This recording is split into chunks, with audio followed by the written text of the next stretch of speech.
भाई क्या बता रहे हैं तमाम देशभक्त बांधवांनो भगिनी आणि मातांनो,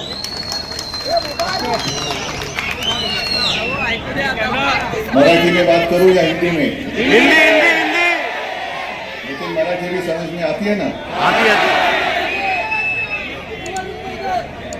सगळे मुंबईकर आहेत ना? भाई आपण एक मोठी लढाई लढायला चाललेलो आहोत.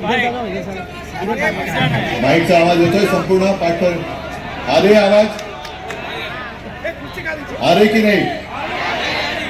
नहीं आ रही है? आ रही है.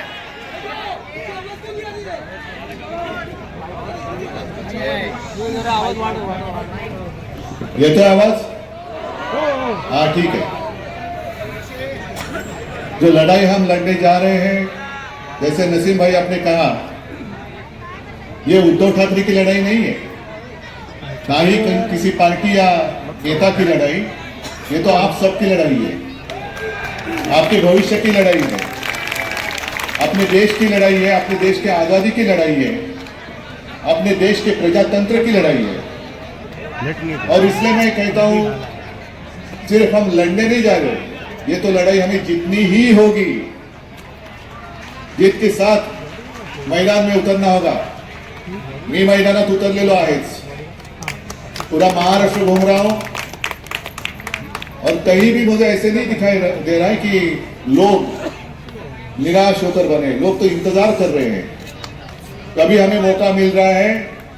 और जब मोदी जी ने नारा दिया था अब की बार 400 पार, तो आपने क्या नारा दिया? अब की बार भाजपा तड़ी पार. आज तक ऐसा चुनाव कभी हुआ मुझे नहीं लगता. जिस तरीके से प्रधानमंत्री जी मोदी जी बात कर रहे हैं, जिस भाषा में बात कर रहे हैं, वो भाषा मोदी जी मेरे देश के प्रधानमंत्री जी के मुंह में शोभा नहीं देती है. 2 दिन पहले या कल ही शायद अपने मोदी जी गए थे उड़ीसा और वो भाषण घूम रहा है. वहां के जो मुख्यमंत्री है नवीन बाबू, काफी सालों से हैं, काफी लोकप्रिय हैं, बहुत अच्छा काम कर रहे हैं. तो मोदी जी ने उनको चुनौती दी, नवीन बाबू मैं आपको चुनौती देता हूं. और पहली बार मेरे समझ में बात आ गई. मैं मुख्यमंत्री था, लेकिन हर एक जिल्ह्याला सुद्धा राजधानी असते, तो पहली बार मुझे नहीं मालूम था. तो उन्होंने चुनौती दी, नवीन बाबू आप खड़े रहिए और बिना कागज के आपके उड़ीसा में जितने सारे जिला है उनकी कैपिटल बताइए.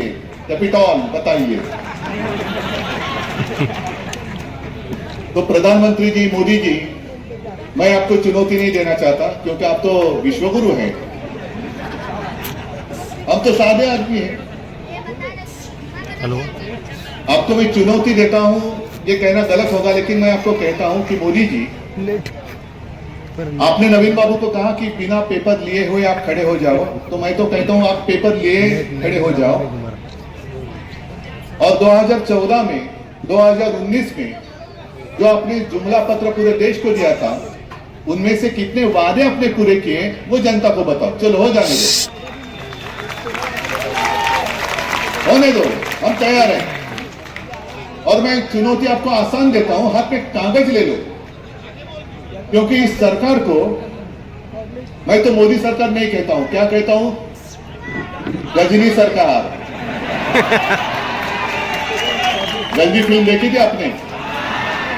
मैं फिल्म देखना भूल गया, लेकिन कहते कि उसमें जो कैरेक्टर था वो कभी उसमें उसको स्मृति आती थी, कभी विस्मृति में चला जाता था. तो वैसे गजनी सरकार है. 2014 में जो कुछ कहा था 2019 में याद नहीं रहा, 2019 में जो कहा था 2024 में ही नहीं याद रहा है. और अब आप देखते होंगे हर दिन अखबार में जो उनके एडवर्टीजमेंट छपते हैं, पता ही नहीं चलता है 2014 की बात आज क्यों कह रहे हैं. सबको हम रोजगार देंगे, दिया किसी को? यहाँ हर व्यक्ति को हम घर दे देंगे. कितने लोगों को घर मिला बताओ? और इन्हीं का मैं आवाज येतोय ना रे? मैं कैसे ला सकते नहीं, पीछे भी आ रही है ना आवाज? हाँ आ रही है तो हाथ ऊपर करो। हाँ बस। तो कितने लोगों को आपने नौकरी दी नहीं पता, और पुराने आपके जो भाषण है वो निकालिए ना सोशल मीडिया पर। आपकी जो सोशल मीडिया टीम है जो ट्रोलिंग करती है, ये करती है, वो कहती है, उनको ही कहो कि आपके पास पूरा खजाना है आपके भाषण का। और एक भाषण मुझे आज भी याद है, एक जनसभा को संबोधित करने कर रहे थे, और उन्होंने पूछा, भाई और बहनों आप बताओ गैस की कीमत नीचे गई कि ऊपर गई? डीजल की कीमत नीचे गई कि ऊपर गई? पेट्रोल की कीमत नीचे गई कि ऊपर गई? तो गैस, डीजल, पेट्रोल मतलब जीडीपी बढ़ गया कि नहीं बढ़ गया? और फिर उन्होंने कहा कि जब आप मतदान के लिए जाओगे, तो खासकर महिलाओं को कहा उन्होंने कि आप मतदान के लिए जाते वक्त घर में जो सिलेंडर है गैस का, उसको नमस्कार करके जाइए।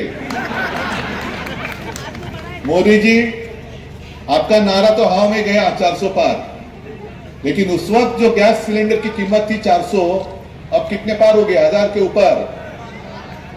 अरे बीच में जो लहसुन खाते हैं हम लोग, गार्लिक, वो 400 पार गया था, और मोदी जी ने नारा दिया 400 पार, तो बेचारा शर्मा गया और नीचे आ गया। तो मैं किसके साथ बराबरी करूं? इनके साथ, ये जुमलेबाज के साथ? ये नहीं हो सकता। अनिल देसाई जी संबोधित कर रहे थे, मुझे लगा पल भर के लिए मैं ही उम्मीदवार हूं, क्योंकि मेरी तारीफ करते जा रहे थे। लेकिन अनिल के लिए मैं आया हूं, और मैं आपको पूछना चाहता हूं कि आपको आपका सांसद कैसा चाहिए? गद्दार चाहिए कि खुददार चाहिए? एक स्वच्छ प्रतिनेता पाहिजे, चारित्र्यवान चाहिए कि दूसरा कैसा है आपको पता है? इसके व्यक्तिमत्व के ऊपर कोई भी उंगली नहीं उठा सकता। शुद्ध चरित्राचा आणि चारित्र्याचा उमेदवार दिलेला है। कैसी बात करता है वो भी आपने देखी है। और मैं चाहता हूं कि अनिल देसाई यहां से सांसद बनकर दिल्ली जाए, आपके भविष्य के लिए जाए। जो भी आपकी समस्या है, मैं तो मुझे लगता है शायद पहली बार आपके यहां आया हूं। यस। क्योंकि एक बीच में दीवार थी अपने, हम तो एक दूसरे के साथ लड़ाई करते थे। अब आपको भी पता चला होगा। एक सवाल मैं आपको पूछता हूं, क्या मैंने हिंदुत्व छोड़ा है? लेकिन मेरा हिंदुत्व आपको मंजूर है या नहीं है? मेरा हिंदुत्व और भाजपा के हिंदुत्व में फर्क है या नहीं है? बहुत फर्क है। मैं भी जय श्री राम कहता हूं, लेकिन मेरा जो हिंदुत्व है वो हृदय में राम, और हर एक हाथ को काम देने वाला हिंदुत्व है। हमारा जो हिंदुत्व है वो घर का चूल्हा जलाने वाला, रोजी रोटी देने वाला हिंदुत्व है। घर जलाने वाला हिंदुत्व नहीं है, वो हिंदुत्व मुझे मंजूर नहीं है। आज ही कुछ पत्रकार मुझे मिलने आए थे, उन्होंने कहा कि उद्धव जी, हर वक्त जब भी चुनाव नजदीक आते हैं तो मोदी जी भारत पाकिस्तान क्यों कहते हैं? मैंने कहा पता नहीं, शायद मोदी जी गए थे नवाज शरीफ जी का केक खाने के लिए, तो उनको ऐसा लगता होगा कि हर चुनाव में पाकिस्तान का मुद्दा अगर हम उठाएं तो चुनाव में हमें केक वॉक मिलेगा। सीधा जाएंगे हम पाकिस्तान। अब ये नौटंकी बहुत होगी, हिंदू मुस्लिम। प्रधानमंत्री जी, आप जो कहते हैं, क्या देश की समस्या के ऊपर आपने कितने बार भाषण में उल्लेख किया है? आपने कभी सुना? क्या कहते हैं? कौन मटन खाता है, कौन मच्छी खाता है, किसको कितने बच्चे हैं? ये क्या प्रधानमंत्री का काम है? और इसलिए मैं कहता हूं, प्रधानमंत्री जी, मोदी जी, आपकी जो पार्टी है भाजपा, उसको राजनीति में संतान नहीं होती तो मेरा क्या गुनाह है? यस। आपको हमारे बच्चे लेने पड़ते हैं गोद में, हमें कोई आवश्यकता नहीं। हमारे पास चाहे जितने लेके जाओ, जितने गद्दारे लेके जाओ, कम पड़ते हैं और मैं देता हूं, लेकिन अब कोई गद्दार नहीं है मेरे पास। जरूरत आपको है, यस। हमें कोई आवश्यकता नहीं है। अरे ऐसे कुछ नहीं है कि शिवसेना में पहली बार टूट आई है, किसी ने तोड़ने की कोशिश की, कई बार तोड़ा, लेकिन जब भी शिवसेना पर आपत्ति आई तो शिवसेना 10 गुना नहीं, 100 गुना नहीं, कई गुना, लाखों से भी ज्यादा शक्तिमान हुई है। और खास कर आज मैं यहां आया हूं तो मुंबई की समस्या और इसी चुनाव क्षेत्र में धारावी भी आती है। आपकी भी झुग्गी झोपड़ियां बहुत कुछ है, यहाँ बहुत सारी है। भाजपा के जो एक उम्मीदवार है, प्रत्याशी है बोरीवली से, क्या नाम है उनका? पीयूष गोयल। वो हमारे फिशरमन्स कॉलनी में गए, कोळीवाड्यात गेले, नाकाला रुमाल लावून गेले। या ऐसा सांसद जाएगा और आपकी समस्या वहां कुछ बोलेगा उसके ऊपर? लेकिन एक बात आप जरूर उसके ऊपर ध्यान देना चाहिए, गंभीरता से ध्यान देना चाहिए। जो पीयूष जी ने कहा कि भाजपा मुंबई झुग्गी झोपड़ी मुक्त करना चाहते हैं, बड़ी अच्छी बात है, लेकिन उसके आगे जो उन्होंने कहा कि सब जितनी झुग्गी झोपड़ियां हैं हम भेज देंगे, कहा? सॉल्ट पैन में। आपको मंजूर है क्या? शिवसेना प्रमुख जी ने भी एक योजना बनाई थी जिसके ऊपर काम हुआ भी है, चल भी रहा है। जहां झुग्गी झोपड़ी है वहीं पर उसी का घर होना चाहिए। धारावी के जो लोग हैं उनको लेके जा रहे सॉल्ट पैन मुलुंड में, और वो जो जमीन है वो किसके जेब में डाल रहे? अडानी। धारावी अडानी कड़े पूरा टीडीआर निकला है, उन्होंने पूरी मुंबई अडानी के मुंह में डाल रहे हैं। बांद्रा रेक्लेमेशन में जो एमएसआरडीसी का ऑफिस है वो भी जमीन अडानी को, एयरपोर्ट अडानी को, धारावी अडानी को, सब अडानी को। और यहां के जितने सारे उद्योग थे वो कहां लेके गए? गुजरात। और मोदी जी आप मतलब क्या एक कहां से आपको ये कोण तुम्हाला विनोद सुचवतो मला माहिती नाही। मोदी जी स्वतःच बोलले अडानी आणि अंबानी बद्दल। तो फिर मैंने कहा कि इतना आपको उसको उनके ऊपर गुस्सा है। अडानी और अंबानी ने राहुल गांधी जी को कितने ट्रक भर भर के माल दिया है। अरे आप तो टेम्पो भर के, तो आपके हाथ में पूरे देश की सत्ता है ना, ईडी, इनकम टैक्स, सीबीआई है। वो क्या ठेले पे बैठे थे उस वक्त जब टेम्पो भरकर माल जा रहा था राहुल गांधी जी के घर पर? तो आपके जो ईडी वाले वगैरह थे वो क्या कर रहे थे? क्या चुना लग रहे थे? हाँ, कि ठेले पे बैठे थे चकना लेके?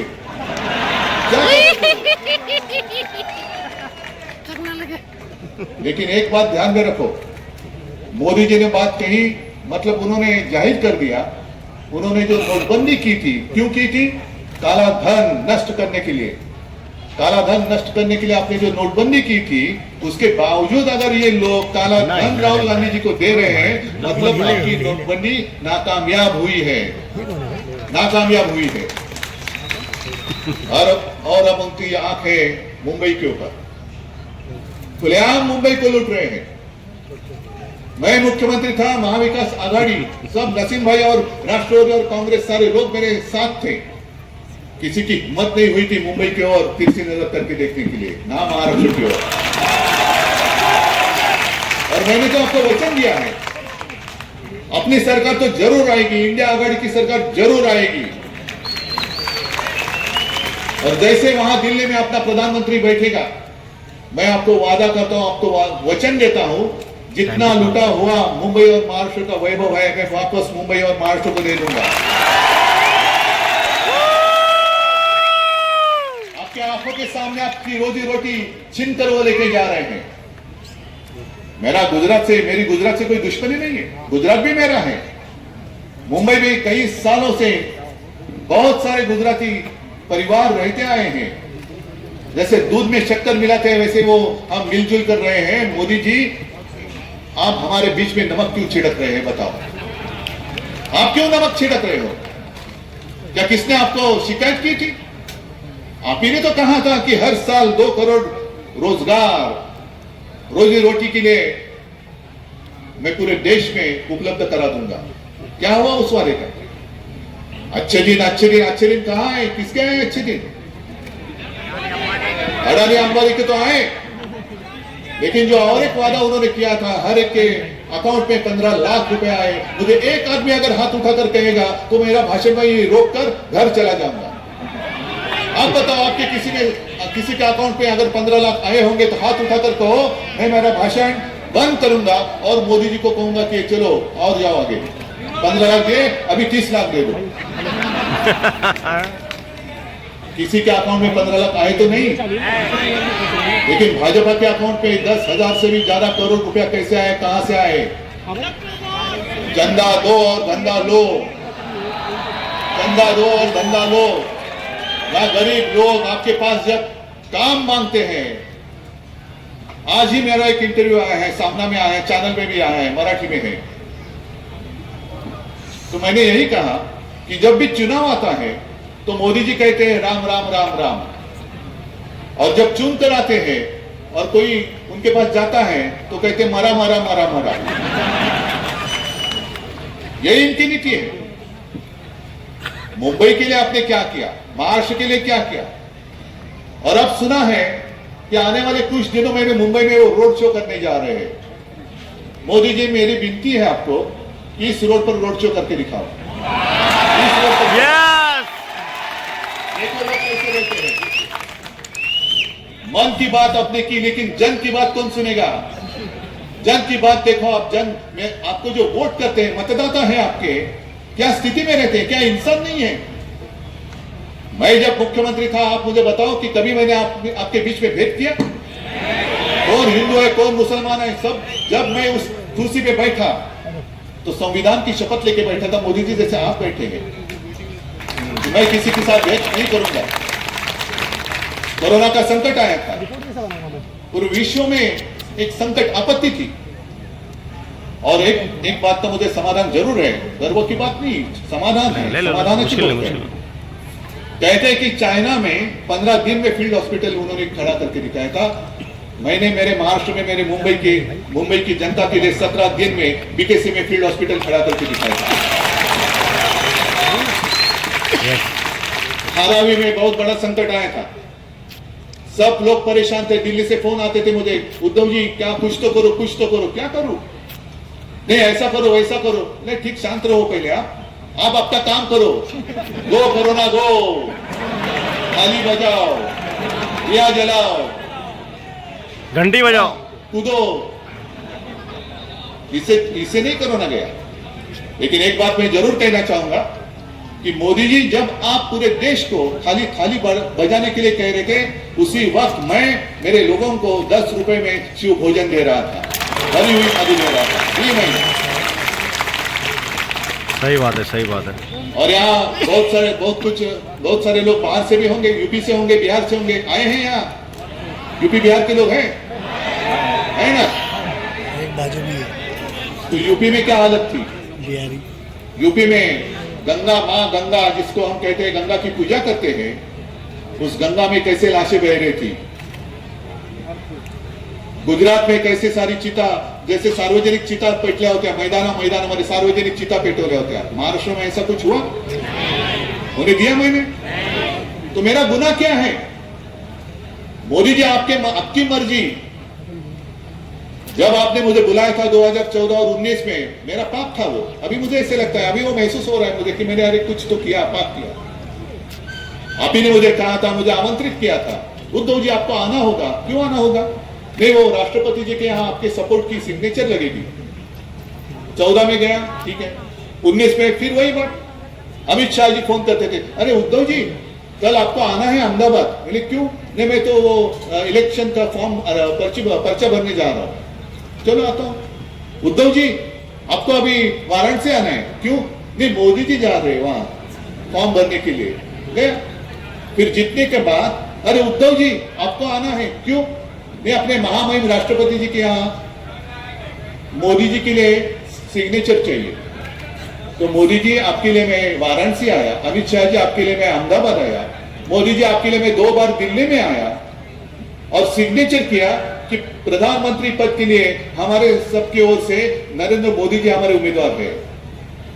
तब आपको पता नहीं था मैं किसकी संतान हूं?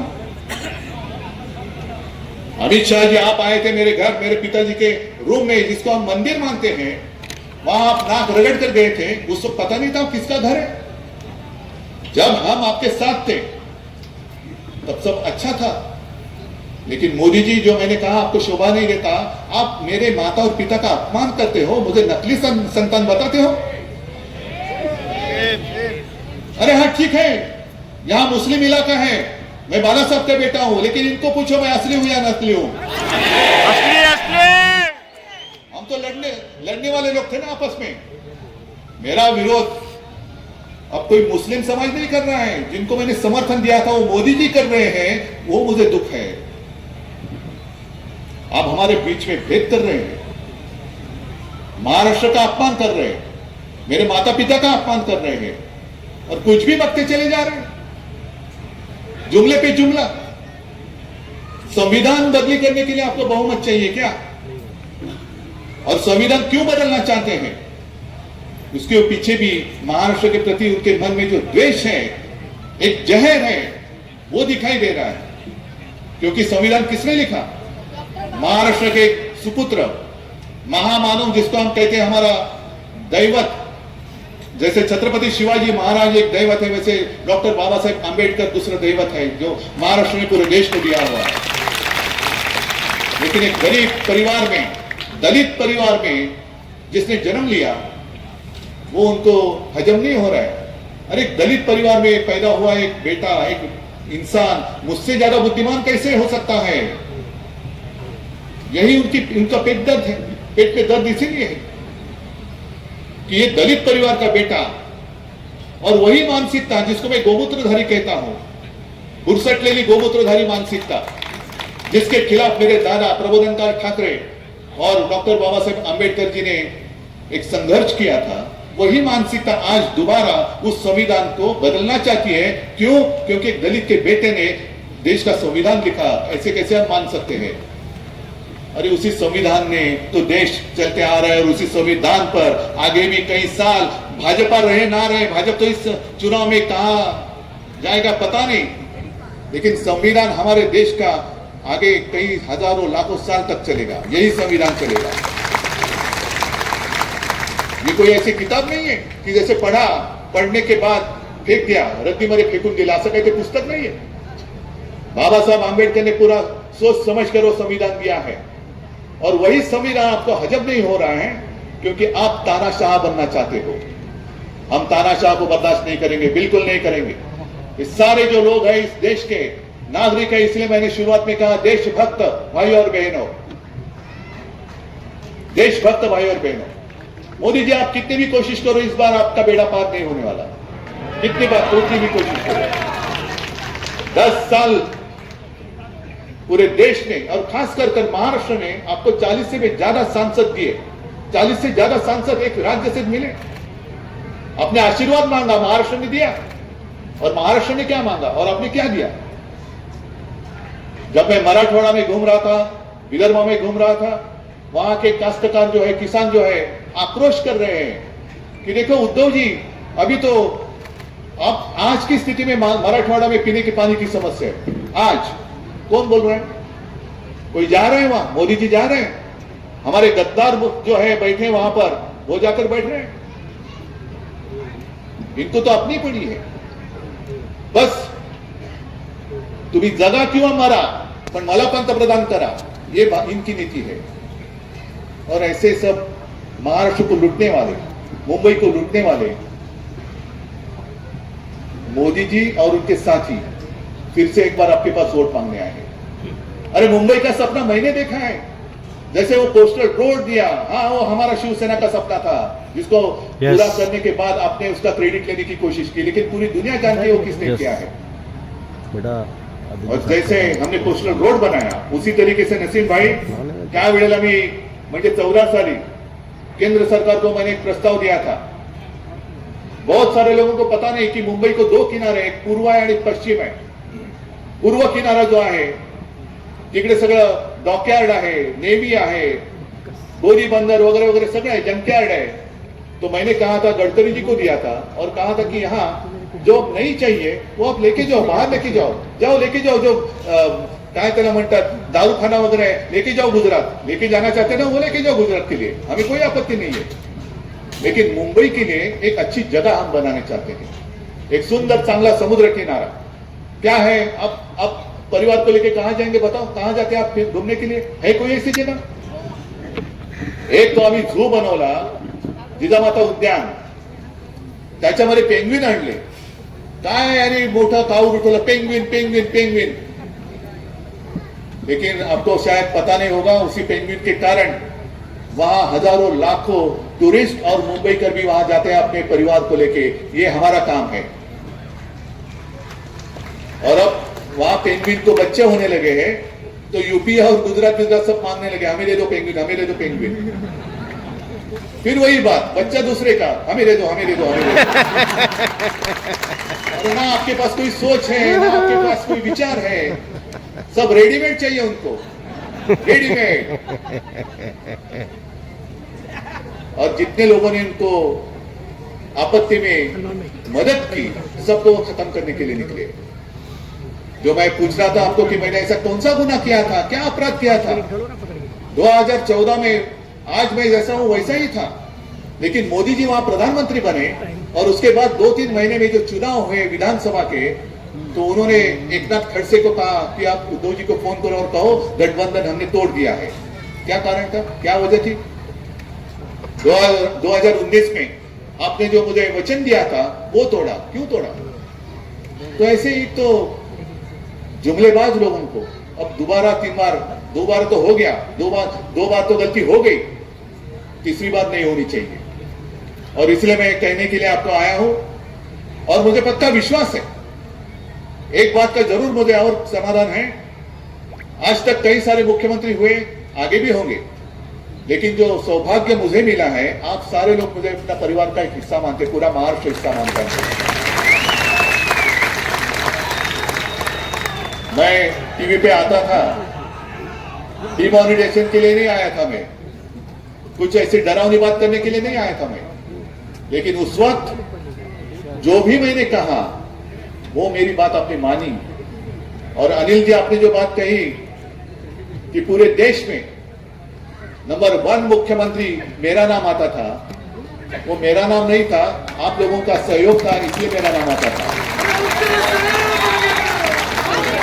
और उस वक्त जो मेरी एक चिंता थी, एक अपनेपन से जो मैं आपसे बात कहता था, विनती करता था कि आप मुंह पे मास्क लगाओ, घर बैठकर काम करो, ऑफिस में मत जाओ, दुकान बंद करो, तो आपने बात मानी।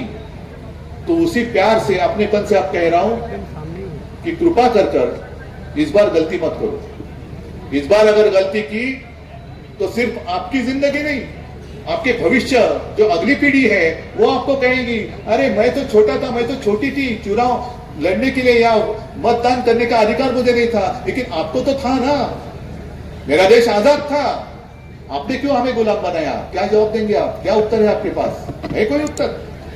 और इसलिए मैं उसी अपनेपन से कहता हूं कि अब की बार भाजपा तड़ीपार, मतलब इतना तड़ीपार करो कि दोबारा इस देश में भाजपा का कोई उम्मीदवार खड़ा नहीं होना चाहिए। और एक बात का ख्याल रखो, एक बात का ख्याल रखो, मराठीमध्ये मी बोलतो, हा भेकड जनता पक्ष है, मतलब डरने वाला है, इनमें हिम्मत नहीं है। अरे हिम्मत है तो ऐसे आ जाओ ना, आमने सामने हम हैं, आप आ जाओ। लेकिन ये सब चुरा कर कर रहे हैं। जो एक गाना था ना, चुरा के दिल मेरा, वैसे इनका चुरा के धनुष्यबाण मेरा। हाँ, तो ये चोरों को वोट नहीं देना। अपना सिंबल क्या है? कळलंय सगळ्यांना मशाल? आणि उमेदवार कोण? अनिल देसाई। एक अनिल पुढे, अनिल अरे तुरे बोलतो, फोटो आहे, फोटो, कडवट निष्ठावान शिवसैनिक आहे, बाळासाहेबांचा शिवसेना प्रमुखांचा शिवसैनिक आहे, स्वच्छ चरित्र असलेला, अंगावरती कोणताही डाग नसलेला, कोणतीही भानगडी नाहीत। हा, थोडं पुढे या, कोणत्याही भानगडी नाहीत आणि खासदार म्हणून त्यांनी उत्तम काम केलेलं आहे। म्हणून तुम्हाला एक तुमच्या हक्काचा निष्ठावान शिवसैनिक खासदार बनवण्यासाठी म्हणून दिलेला आहे अनिल देसाई आणि मशाल। एवढी मतं पडली पाहिजेत की विजय झाला पाहिजे विशाल। जय हिंद, जय महाराष्ट्र.